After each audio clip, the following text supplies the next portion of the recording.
మరణాత జీవాహారమును ఈ కార్యక్రమమునకు మీకు మా ఆహ్వానము తెలియజేయుచున్నాము. మీరు బాగున్నారని మేము ఆశిస్తూ ఉన్నాము. దేవుని యొక్క వాక్యము చేత మీరు బలపడుచున్నారని మేము నమ్ముచు ఉన్నాము.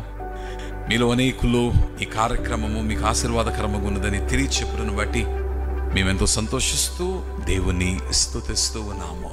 Man was made to long God and man was made to rejoice in God.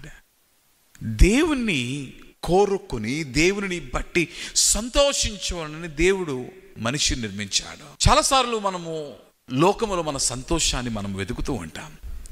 సంతోషము మనకు ఒక అవసరతగా మనము ఎంచి ఆ సంతోషం ఎక్కడ దొరుకుతుందో అని ఆ సంతోషాన్ని అన్వేషించిన వారముగా మనం ఉన్నాము, అన్వేషించుచున్న వారముగా కూడా మనం ఉన్నాము.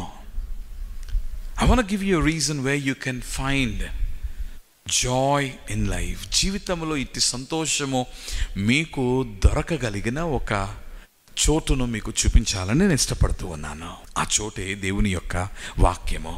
పాత నిబంధనలోని పుస్తకములో పెద్ద ప్రవక్తలలో ఒకరిగా ఉన్న ఇర్మియా చేత వ్రాయబడి ఉన్న ఇర్మియా గ్రంథములోని 15వ అధ్యాయము 16వ వచనమును మనము చూచినప్పుడు, నీ మాటలు నాకు దొరకగా నేను వాటిని భుజించితిని. సైన్యములకు అధిపతియగు యెహోవా దేవా, నీ పేరు నాకు పెట్టబడిన గనుక నీ మాటలు నాకు సంతోషమును నా హృదయమునకు ఆనందమును కలుగచేయుచున్నవే. ఇర్మియా ఈ మాటలు వ్రాయిచు ఉన్నప్పుడు he was in a state of deep despair. వేదనతో నిండిన వానిగా ఉన్నాడు. తన జనాంగము చెరగనిపోయిన పరిస్థితుల్లో వారు ఉండి ఉండగా, వారు బందీలుగా ఉండి ఉండగా, స్వేచ్ఛ స్వాతంత్రము వారు అనుభవింపక పరదేశములో వారు బంధకములో మగ్గుచ్చు ఉండగా, అలాగనే ఒకవైపు దేవుని యొక్క వాక్సత్యమును అతడు ప్రబోధించచ్చు ఉన్నను దాని లక్ష్యము చేయక అబద్ధ ప్రవక్తలైన వారు అధికముగా నిండి ఉండగా, ఆ అబద్ధ ప్రవక్తల యొక్క బోధల వైపు వారు మొగ్గు చూపించచ్చు ఉండగా, అట్టి పరిస్థితుల్లో రాస్తూ ఉన్న పుస్తకము ఇర్మియా గ్రంథము. ఆ ఇర్మియా గ్రంథములోని 15వ అధ్యాయములోని 16వ వచనములో అంటూ ఉన్నాడు, all that I was able to eat, నేను భుజించుటకు నాకు దొరికినది ఏమిటి అంటే నీ మాటలు. Remember the word of God is bread unto your life. దేవుని యొక్క వాక్యము నీ జీవితము కొరకైన ఆహారమై ఉన్నది. యేసుక్రీస్తు ప్రభు క్రొత్త నిబంధన అన్నాడు, ఆ కడవరి రాత్రి రొట్టెను విరుచుచు ప్రభు చెప్పిన మాట, తీసుకుని తినుడి, ఇది నా శరీరము, నీ కొరకైన శరీరము. today all that we have is because of Christ Jesus. మనము కలిగినదంతయు కూడా మనము కలిగినట్టుకు కారణము క్రీస్తు యేసే. Be it the forgiveness of our sins to the assurance of eternity. ఈ లోకములో మనం అందుకొనుచున్న పాపక్షమాపణ అయి ఉండవచ్చు, లేక పరలోకములో మనము కలిగి ఉన్న నివాస స్థలమై ఉండవచ్చు. ఏదైనాను దానికి కారకుడు క్రీస్తు యేసే.